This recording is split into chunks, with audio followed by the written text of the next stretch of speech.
Hello বন্ধুগণ, আসসালামু আলাইকুম রহমতুল্লাহ। আশা করি সকলে ভালো আছেন। আমিও আলহামদুলিল্লাহ ভালো আছি। আজকে আমরা রওনা দিলাম আমাদের সেই বিখ্যাত জাফলং দেখতে। রাস্তার দুই পাশে সুন্দর পরিবেশ, যা দেখলে আপনার প্রাণ জুড়িয়ে যাবে। সবুজ শ্যামল, সোনার ফসল, মাঠ ভরা ধান, সুন্দর পরিবেশ। এত সুন্দর পরিবেশ যারা গ্রামে থাকবেন তারাই বুঝতে পারবেন কি সুন্দর। আপনারা সামনে একটা ছোট বাজার দেখতে পারতেছেন। এটা আমাদের সেই বিখ্যাত বগুড়া বাজার। বগুড়া বাজারে ব্রিজে কাজ চলতেছে, কাজ এখনো শেষ হয় নাই। কাজ শেষ হলে আমরা নিরাপদে চলাফেরা করতে পারবো। আমরা এবার বিশ্ব রোড পার হব। বিশ্ব রোডের ডাইন সাইডে দেখতেছি গাড়ি আছে কি যে, গাড়ি নাই। এখন আমরা ওভারব্রিজের নিচে আছি।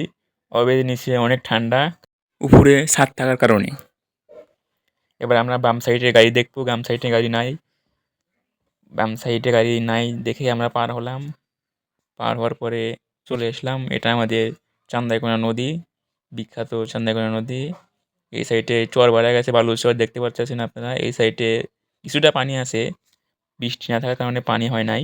বৃষ্টি হলে আমাদের চান্দাইকোনা নদী বুক হয়ে যায়, পানি অবডুবু হয়ে যায় নদীর ভিতরে। ডাইন সাইডে আমরা দেখতে পেলাম, ডাইন সাইডে কিছু বেদেরা বসবাস করে রাখছে।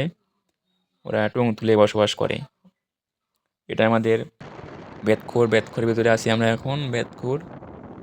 আমাদের সাথে কে কে আসতে তো বললাম না। আমাদের সাথে আছে আকরাম ভাই, দোল কাকু আর আমি। আমরা তিনজন আছি। আকরাম ভাই তো সেই খুশি।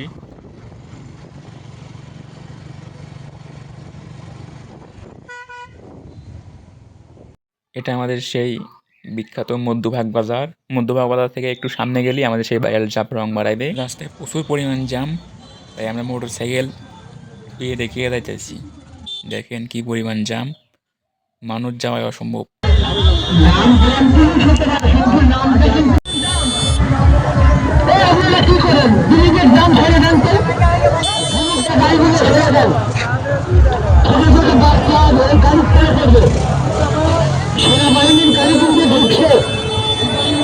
উপর থেকে নিচে দেখতে অনেক সুন্দর, তাই আমরা কিছু সুন্দর পরিবেশ দেখলাম। এরপরে আমরা নিচে যাব। নিচে গিয়ে দেখি তো বোন আসতেছে। এ দেখলে আপনার আস্তে আস্তে প্যান্ট খুলে যায়।